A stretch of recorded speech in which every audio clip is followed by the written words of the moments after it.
वो काफ़ी ज़्यादा मतलब क्या कहते हैं, शैतान है, काफ़ी ज़्यादा परेशान करने वाला है। इसलिए जो है आज की स्टोरी काफ़ी ज़्यादा इंटरेस्टिंग होने वाली है। तो मैं आपको स्टार्टिंग से बताती हूँ स्टोरी। जो इसका नाम है वो है हॉन्टेड रूम, है ना। तो ये तो रूम की स्टोरी काफ़ी ज़्यादा सुनी होगी आप लोगों ने, लेकिन यहाँ पे जो रूम है वो काफ़ी ज़्यादा वाइड है, बहुत बड़ा है। इवन ये जिस रूम की बात हो रही है वो जो है एक अच्छे से जो बंगलो है उसका रूम है। उस बंगलो में पूरी फैमिली रहती है, अच्छा खासा परिवार है उनका। और मतलब ये है कि सब बहुत प्यार से रहते हैं, बट सब बहुत प्रेम से रहते हैं। लेकिन वही है कि वो एक रूम कब हॉन्टेड हो जाता है तो उन लोगों को पता ही नहीं चलता। उन लोगों को पता ही नहीं चलता। और उस हॉन्टेड रूम के पीछे लॉट्स ऑफ चीज़ें होने लगती है और वो काफ़ी ज़्यादा डरावनी होती है। जो लोग उस घर में रहने वाले लोग हैं ना, वो डरने लग जाते हैं कि ये हो क्या रहा है, क्यों हो रहा है, हमारे साथ ही क्यों हो रहा है, इस तरीके से। तो इस वजह से वो थोड़ा सा ज़्यादा अजीब हो जाता है सबके लिए, ठीक है। तो स्टोरी में स्टार्टिंग यहाँ से होती है कि जो क्या कहते हैं, एक लड़का है जो मतलब अराउंड है 21-22 साल का है, ठीक है। ग्रेजुएशन कर रहा है। तो उसको क्या होता है कि उसका रूम होता है। तो सडन क्या होता है उसको कि उसको ना ऐसा फील होता है कि उसे रूम में किसी की मौजूदगी फील होती है, जैसे कोई हो और बार बार उससे बात करने की कोशिश कर रहा हो, बार बार उससे, समझ रहे हो, कांटेक्ट करने की कोशिश कर रहा हो, उसको टच करने की कोशिश कर रहा हो। इस तरीके से काफ़ी चीज़ें होती होती है। तो अब वो यही सोचता है कि पता नहीं क्या है, कौन है, इस तरीके से। तो इस वजह से क्या होता है कि क्या कहते हैं, वो जो लड़का होता है ना, वो थोड़ा सा फील तो कर लेता है कि कुछ तो हो रहा है यहाँ पे अजीब सा मेरे ही घर में, जो कि मैं क्या कहते हैं, मुझे समझ नहीं आ रहा। वो इस तरीके से वो समझ तो जाता है, लेकिन वही है कि वो ना थोड़ा टाइम लगता है उस बेचारे को एक्सेप्ट करने में कि हाँ समथिंग इज़ गोइंग है, कुछ चल रहा है यहाँ पे ऐसा जो काफ़ी ज़्यादा डिस्टर्बिंग है। वो थोड़ा थोड़ा इग्नोर करता जाता है, लेकिन ना एक टाइम पे आके जो लिमिट होती है ना वो क्रॉस होने लग जाती है। जैसे उस लड़के के साथ क्या होता है कि वो ना बहुत ज़्यादा परेशान करने लग जाता है जो भी उस रूम में है या फिर जाती है जो भी उस रूम में है उस बंदे को। कैसे कि एक बार तो लाइक वो सो रहा था, अब पंखे से लॉट्स ऑफ चीज़ें गिरने लग गई। कभी फूल गिर रहे हैं, कभी पानी गिर रहे हैं, कभी उसको ऐसे फील होता रहता है, कभी फूल कभी पानी, कभी फूल कभी पानी। 1 घंटे के अंदर वो कम से कम 5-6 बार फील करता है। लेकिन एट द एंड क्या होता है कि वो जब उठता है ना, वो देखता है उसकी पूरी बॉडी पे, पूरी बेडशीट पे ब्लड के स्टेन होते हैं, ब्लड के छींटे। तो अब वो समझ जाता है कि यार कुछ तो प्रॉब्लम है। फिर वो उठता है। फिर उसके नेक्स्ट नाइट क्या होता है कि उसको ऐसा फील होता है जैसे वो किसी के तकिए पे नहीं, किसी के पेट पे सो रहा हो। तो वो बार बार उठ के देखे, तकिया है पेट है, तकिया है पेट है, वो बार बार तकिया निकलता है। तो फिर वो इग्नोर करता है, फिर बेचारा कैसे भी करके सो जाता है। फिर नेक्स्ट डे उठता है। फिर नेक्स्ट डे जब उठता है तो उसको क्या कहते हैं, सॉरी, नेक्स्ट डे उठता है तो वो पूरा रूम चेक करता है, उसको कुछ नहीं मिलता। फिर वो कॉलेज चला जाता है चुपचाप। तो जब कॉलेज चला जाता है फिर घर आता है, फिर रात को सोता है बेचारा। फिर जब रात को सोता है ना, फिर दोबारा से उसके साथ कुछ ना कुछ होता है। उसकी विंडो से ना उसको ऐसा लगता है जैसे कोई बार बार अंदर आने की कोशिश कर रहा हो। बार बार विंडो का ना कुंडी खुला हुआ मिलता है और बेचारा वो जब जब देखता है वो जब जब बंद करता है।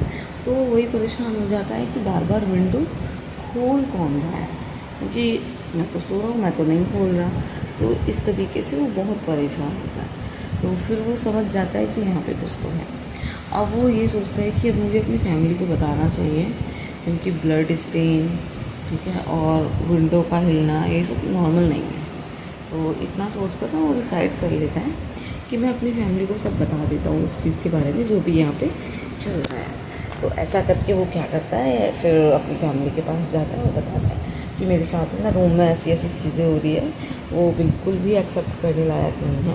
तो आप प्लीज़ देखिए कि कैसे हो रही है, कौन कर रहा है। तो उसके जो पेरेंट्स होते हैं ना, वो थोड़े अलर्ट हो जाते हैं कि भैया ऐसा कैसे हो सकता है। तो फिर वो क्या करता है, फिर वो पंडित जी को बुलाता है, बाबा को बुलाता है सॉरी। तो जब वो बाबा आता है ना, उसको अंदर आते ही समझ में आ जाता है कुछ है इसके रूम में। तो फिर वो पूरे बाबा, वो जो बाबा है ना, पहले तो पूरे घर को सिक्योर कर देते हैं मंत्र पढ़ पढ़ के। फिर आखिर में उस रूम में जाते हैं जिस रूम में इसको दिक्कत होती है। तो जब वो जा रहे होते हैं ना रूम में, तभी जो है ना, अंदर रूम से बहुत सारी आवाज़ें आने लगती है, रोने की, चिल्लाने की, ठीक है।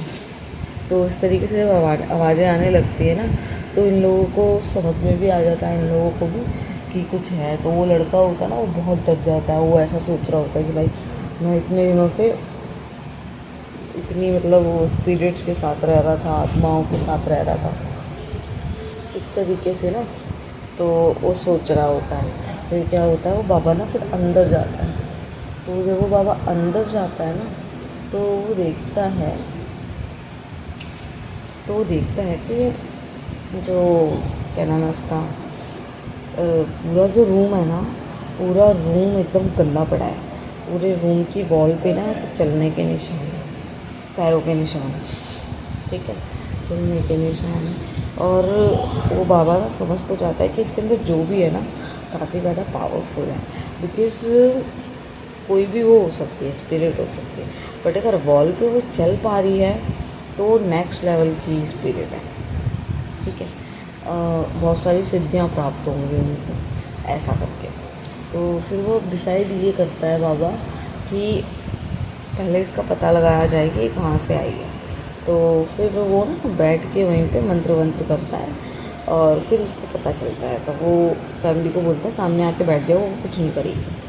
वो एक तरीके से एक एनवायरनमेंट बना देता है जिसमें वो 4 लोगों को नुकसान नहीं कर सकती। तो फिर वही जो है ना, वो जो क्या कहते हैं लड़की है, वो किसी को नुकसान नहीं कर रही होती है, वो सारे बैठे होते हैं। और फिर वो बाबा बताता है कि तुम कॉलेज जाते वक्त तुमने किसी बड़े से टोटके वाले मटके को फोड़ दिया था, उसको लांग के तुम निकल गए थे, और तब से ये तुम्हारे साथ आ गई है और तुम्हारे घर में रह रही है। तो फिर वो लड़का याद करता है कि हाँ हाँ, वो जो चौराहा था वहीं पे मैंने गलती से मटके पे पैर रख दिया था, सॉरी टूट गया था मेरे से, टूटा नहीं था बट उससे वो मस्ती कर रहा था अपने दोस्तों के साथ, और जाके कूद जाता है उस मटके पे। तो उसके फ्रेंड्स हंसने लगते हैं, तो उसे भी अच्छा लगता है, लेकिन वो बेचारा भूल जाता है कि वो टोटके वाला मटका है। तो फिर वो जब बता देता है ऐसी ऐसी बातें, तो फिर वो क्या करता है बाबा, तो बोलता है कि ये वहीं से आई है, अब इसका कुछ करना पड़ेगा। तो ऐसा करके वो जो बाबा है ना, फिर वो बाबा उससे बात करता है कि देखो मुझे पता तो चल गया तुम कहाँ से आई हो, लेकिन तुम जाओगी कैसे, तुम ये बता दो मुझे। तो फिर वो कहता है कि कहती है कि मेरे को जो है ना,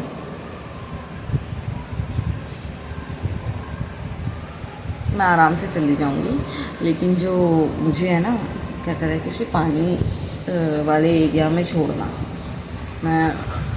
मुझे जो है ना, क्या कहते हैं, मेरे को पिछले जन्म में ना आग लगा के मारा गया था, तो इसलिए मेरे को पानी चाहिए, मुझे खूब सारा पानी चाहिए। और इसी वजह से वो पानी की छींटे मारती थी उनके वजह से।